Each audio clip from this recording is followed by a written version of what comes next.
Assalamualaikum warahmatullahi wabarakatuh. Kami dari kelompok 2 akan mempresentasikan modul 2 kalimat efektif yang terdiri dari 1. Muhammad Ilham Rizky Firmansyah, 2. Yoga Hendra Purnama, 3. Romla, 4. Nunung Tariyatul Fatmawati. Kegiatan belajar 1. Pilihan kata atau diksi. Kegiatan belajar 2. Pengembangan kalimat efektif. Kegiatan belajar 1. Pilihan kata atau diksi. Kegiatan menulis atau mengarang terdiri atas dua unsur. Pertama, berkaitan dengan isi atau apa yang ditulis. Kedua, berhubungan dengan penyajian atau bagaimana isi karangan itu dikemas dan disajikan melalui media bahasa tulis.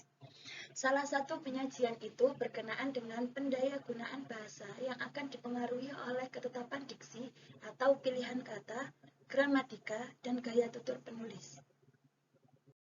Yang pertama, konsep diksi. Kata adalah simbol yang bermakna. Dalam sebuah kata terkandung unsur-unsur sebagai berikut.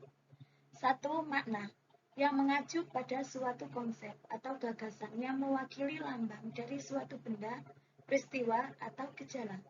Yang kedua, nilai rasa atau emosi, yang berkaitan dengan cita rasa positif, negatif, santun kasar, gembira, sedih, dan suka duka. Yang ketiga, bentuk.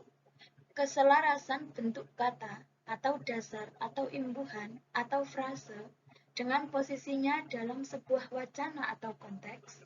Penggunaan kata dalam mengarang tidak hanya berkaitan dengan makna yang ingin disampaikan, tetapi juga berhubungan dengan ketetapan bentuk kata dengan konteks serta nilai rasa itu sendiri. Kekeliruan dalam memilih dan menggunakan kata akan mengakibatkan gangguan bahkan ketidaksampaian pesan. Menurut Haverman dan Lincoln, menyatakan bahwa tulisan yang baik tersusun dari kata-kata yang serasi dengan persoalan yang dikemukakan serta tingkat kemampuan pembacanya. Menurut Kraft, menyatakan bahwa persoalan pemilihan dan pendayagunaan kata mengacu pada kesanggupan sebuah kata untuk menimbulkan gagasan-gagasan yang tepat pada imajinasi pembaca atau pendengar, seperti apa yang dipikirkan atau dirasakan penulis atau pembaca. Pemilihan kata melibatkan 3 hal, yaitu yang pertama, ketetapan. Maksudnya, kata-kata yang dipilih harus dapat menggambarkan secara cermat apa yang ingin dikemukakan oleh penulis atau pembicara. Yang kedua, kesesuaian. Maksudnya, kata-kata yang digunakan harus serasi dengan konteks tulisan dan keadaan pembacanya. Yang ketiga, kebenaran. Artinya, kata-kata yang digunakan mencerminkan ketatasaan terhadap kaidah bahasa. Sasaran akhir dari sebuah tulisan adalah pembaca. Maka penulis harus berupaya sedemikian rupa agar pesan yang disampaikannya dapat ditangkap oleh pembaca. Penulis harus berupaya menyesuaikan dirinya dengan kemampuan rata-rata pembacanya. Keberhasilan seorang komunikator, penulis, atau pembicara sangat dipengaruhi oleh kemampuannya memahami keadaan pembaca, serta merasakan ketersampaian pesan yang dikemukakannya. Untuk melihat kesanggupan seperti itu, seorang penulis memerlukan hal-hal sebagai berikut. Yang pertama, memiliki kekayaan pembendaharaan kata yang memadai, sehingga dapat mengemukakan gagasan atau perasaannya dengan tepat, variatif, dan menarik. Yang kedua, memiliki kepekaan bahasa, intuisi atau rasa bahasa atau nuansa makna setiap kata serta dampaknya bagi pembaca. Cara yang dapat ditempuh untuk memperoleh kemampuan tersebut, yaitu menyimak berbagai tuturan dan membaca berbagai jenis tulisan sebanyak-banyaknya. Membangun kata-kata yang diperoleh dalam konteks bahasa lisan atau tulis yang sesuai. Menggunakan ensiklopedi atau kamus sebagai alat bantu pengenalan dan pemahaman kata atau istilah yang baru dikemukakan. Yang kedua, panduan memilih kata. Untuk menilai ketetapan dan kesesuaian diksi, penulis dapat mengajukan pertanyaan pemandu berikut. Yang pertama, Apakah diksi yang digunakan telah mencerminkan gagasan atau perasaan yang ingin saya kemukakan? Yang kedua, apakah diksi sudah mengandung makna yang cukup lengkap atau masih memerlukan penjelasan tambahan? Yang ketiga, apakah diksi sesuai dengan topik atau konteks tulisan saya? Yang keempat, apakah diksi dapat dipahami dengan jelas, tidak akan disalah tafsirkan pembaca? Yang kelima, apakah diksi yang digunakan tidak terlalu banyak diulang sehingga membosankan pembaca? Dalam memilih dan menggunakan kata, penulis hendaknya memperlihatkan hal-hal sebagai berikut. Yang pertama, membedakan dengan cermat kata-kata konotatif dan denotatif. Yang kedua, mencermati kata-kata yang bersinonim. Yang ketiga, memperhatikan pergeseran atau perubahan makna suatu kata. Yang keempat, mencermati pemakaian kata-kata teknis dan populer. Yang kelima, mencermati penggunaan kata abstrak dan konkret. Yang keenam, memperhatikan kata umum dan kata khusus. Yang ketujuh, menggunakan kata dengan hemat. Yang kedelapan, berhati-hati memakai kata-kata yang belum umum dipakai. Yang kesembilan, mencermati tingkat kebakuan kata.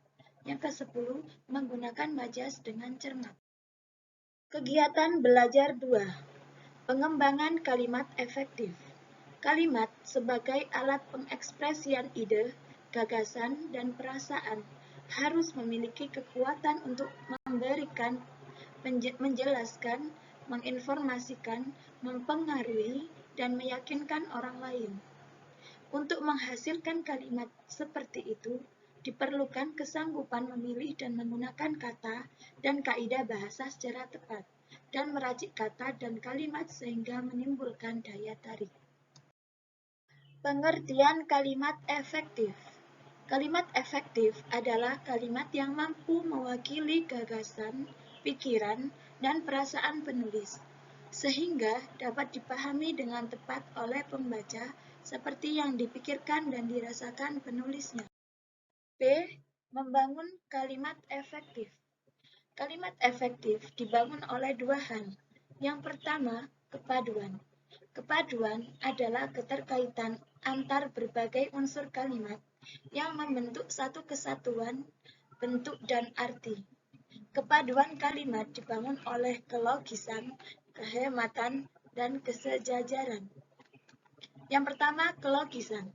Kelogisan berhubungan dengan dua hal, yaitu ketetapan penggunaan kaidah bahasa, kesesuaian diksi, dan keselarasan hubungan antar unsur bahasa itu sendiri. B. Kehematan. Kehematan berkaitan dengan efisiensi penggunaan unsur bahasa dalam mengungkapkan pikiran dan perasaan penulis. Penulis menghindarkan dari penggunaan unsur bahasa yang berlebihan dan tidak diperlukan, kata frase atau klausa. Kesejajaran. Kesejajaran bertalian dengan penggunaan unsur-unsur bahasa, kata atau frase yang mencerminkan kesamaan atau keserupaan jenis dan bentuk untuk mengungkapkan sesuatu bersifat serial atau sederajat. 2. Kevariasian. Kevariasian diperlukan untuk menjaga selera pembaca dan menghindarkannya dari kebosanan. Kevariasian unsur kalimat dapat dilakukan dengan berbagai cara, di antaranya penggunaan berbagai pola kalimat, jenis atau bentuk kalimat, dan diksi, kelompok kata, atau bahkan klausa. Penggunaan variasi dalam kalimat juga dapat menimbulkan efek tertentu, seperti penekanan, emphasizing, bagian kalimat yang ditonjolkan dalam kalimat. Penekanan untuk menarik pembaca akan bagian informasi tertentu yang ingin dikemukakan penulis. Sekian dan terima kasih presentasi dari kelompok kami. Wassalamualaikum warahmatullahi wabarakatuh.